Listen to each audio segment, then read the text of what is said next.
You're watching the station that works for you. Good Morning Maryland at 9.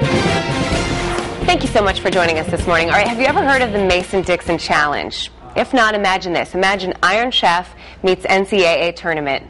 And now it is down to the Elite Eight. It's here in Baltimore. It is a competition like no other. And the really cool thing about this, all the proceeds go towards a great cause. So I want you to meet the Master of Ceremonies, Executive Chef of the Moveable Feast, a judge.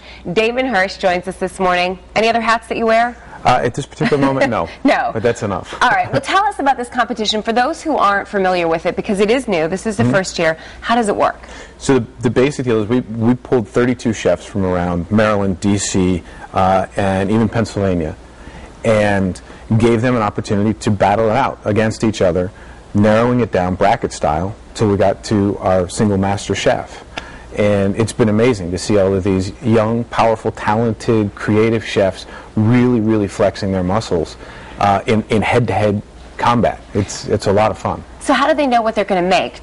Does somebody tell them ahead of time? So ahead of time, they make basically a wish list or a shopping list. And we provide those ingredients for them.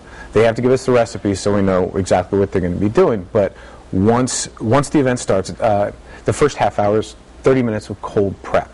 They can't use any heat. They can do their slicing, dicing, chopping, grinding, all that stuff. Once they hit that 30-minute mark, then they have 60 minutes to do all their cooking. And they have to come up with an appetizer, an entree, and a dessert.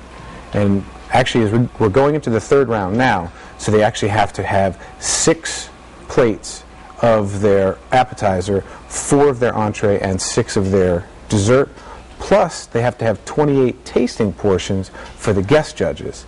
Because now what we're doing is we're opening it up so that the guests who are at the event have a chance to also put in their vote on the food as well and help score it. I mean, this is no joke. And the interesting thing about it is all the proceeds go towards a good cause that you are involved in. Tell us about the Moveable Feast. So yeah, it's very near and dear to my heart because I'm the executive chef of Moveable Feast. You're a local nonprofit organization, and in a nutshell, we feed people who can't feed themselves.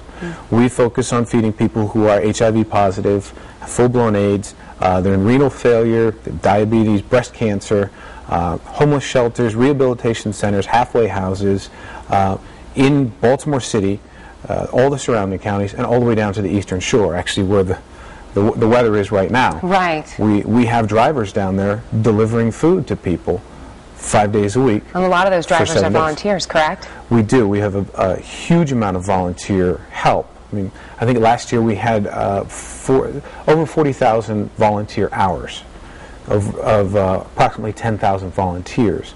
I mean, when you figure it's an organization that maybe has about 50 people, and we're doing over 500,000 meals a year, we rely upon volunteers and donations and fundraisers and things like the chef tournament as well to help do what we do and follow our mission.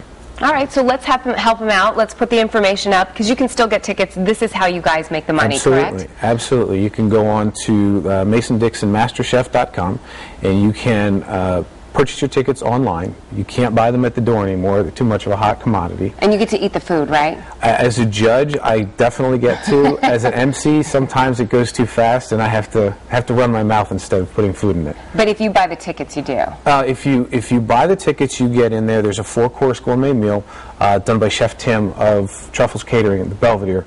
Fantastic place for it.